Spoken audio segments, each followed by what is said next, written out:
What a Wild Spirit Brings by Lil, Chapter 23. As soon as she was inside, she found herself to be heavy and burning on her chest. She looked down and found a black boy shape half sticking out of her. "Henry! Is that what you look like?" There was no answer. Lil realized that his spirit was physically manifested here and not in the real world. Or was the wilder the real world? Whatever. She would just carry him. She flew up, but it took twice the effort, between the pain in her lungs and the heaviness of carrying him over her breast. She was glad to walk on the empty hall instead of fly outside. She saw a spirit once, but it ran as soon as it saw her. Once to Mitten's room, there was no one there. He wasn't sleeping? How disappointing. She decided he might be having a harder time trying to get to sleep than she did, so left to explore the castle a little and come back. She already had seen most of the floor level and the next two stories, but she knew nothing of the rest of the palace. She had hardly gone anywhere before the wild one from before came walking down a hall.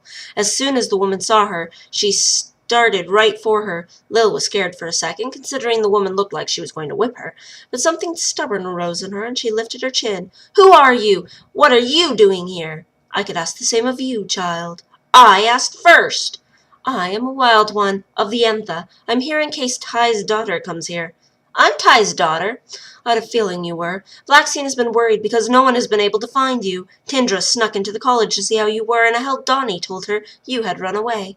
There are wild ones stationed at every major city in the wild are looking for you. But that is unimportant at the moment.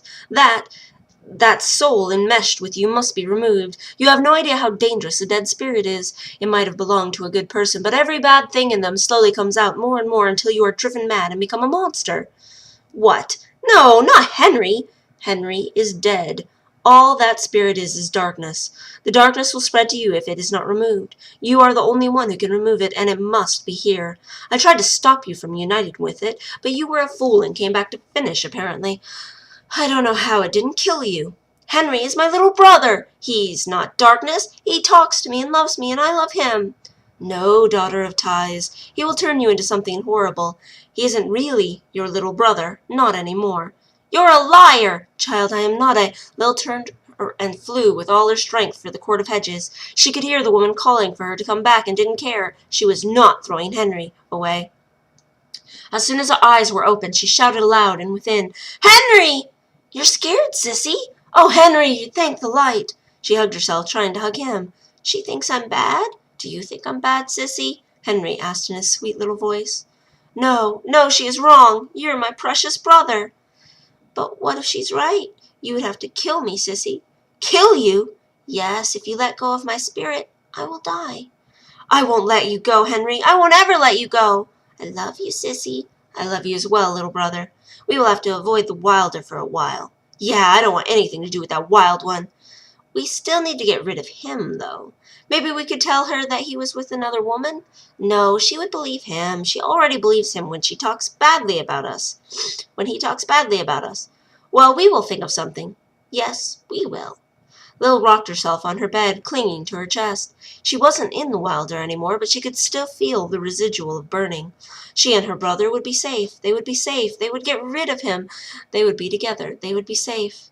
Lil rocked until it was twilight outside. She finally stopped being scared. It wasn't just a fear of the wild one.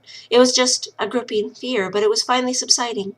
She got up and opened the book about the Pure Line. Her mother's face made her feel good again. Our mother. Yes, she would have loved you, Henry. You're my sissy. She's my mother. Yes, your mother. Lil put the book down and walked out into the hall. She realized she was hungry. She was also still in her Entha gear. "Don't go to dinner in the court. Let's go steal something from the kitchen. Those stupid royals are boring and hate us anyway." "They don't hate you." "Who could hate me?" "Good point, Henry." He laughed. She snuck down to the lower floor. It was full of fires and smelting stations. There was a wall where servants carrying food on platters were coming from the inner kitchens. The rest of the area looked like weapon repairs. The forges seemed to be built into the mountain, in such a way that molten rock flowed beyond them. In the kitchens there was the same orange glow from the ovens and stoves. The whole area was sweltering hot, and the kitchen workers all dressed in only light garments and sweat. The forges that were for weaponsmithing were unmanned this late in the day, so the large room Lil stood in felt hollow and quiet other than the rumble of her stomach. "What to eat?" I want more of that chicken stuff. It was good. Oh, yes, it was good. There, that servant girl has some. Get it! Lil jumped forward and snatched the platter away from a red-haired girl. The servant looked shocked and ran back to the kitchen. There were no utensils, so Lil grabbed up a short sword with the guard broken off and ran to the garden with her stash. She climbed the tree that her cousin had sat in and gobbled the food like an animal. It's so good. Yes, eat it, sissy. Get strong. Feed me. I am.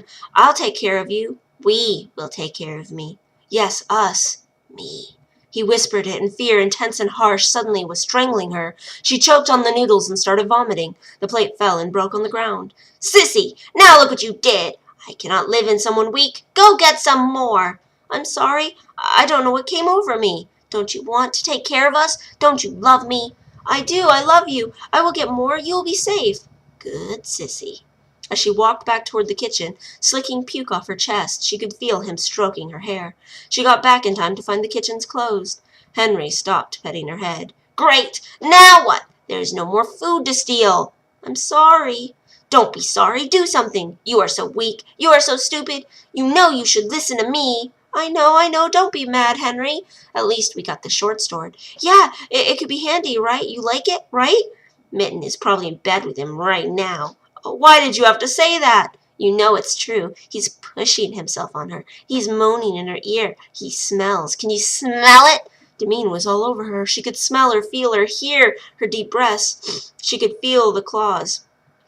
Tears were running down her face, and she fell to the floor. Lil shook her head, trying to make it stop, but it was so real. She knew somewhere deep in her that Demeen was far, far away. It didn't matter. She could smell her.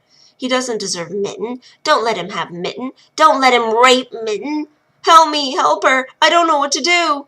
The short sword, you idiot. Stab him. No one will know it was you. It isn't your sword. He won't ever lie to her again. He won't ever kiss her again. She will be ours. Kill him for her.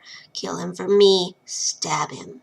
Lil pulled herself up, short sword in one hand, other on her stomach. She could still feel Demeen's claws tearing at her flesh. She could still smell her. She could hear Demeen's breathing and her brother saying to stab him. She could see the vicious grin, and she felt it spreading on her own face. She didn't see anything else. She was completely unaware of how she got to the room, but she became conscious that she was there. She opened it, and there he was alone. He was sleeping on Mitten's red bed. Lil hated him. Henry hated him. Stab him. Lil walked to the bed. All she could hear was Demeen's breathing and her brother's cold, terrible whisper. Stab him.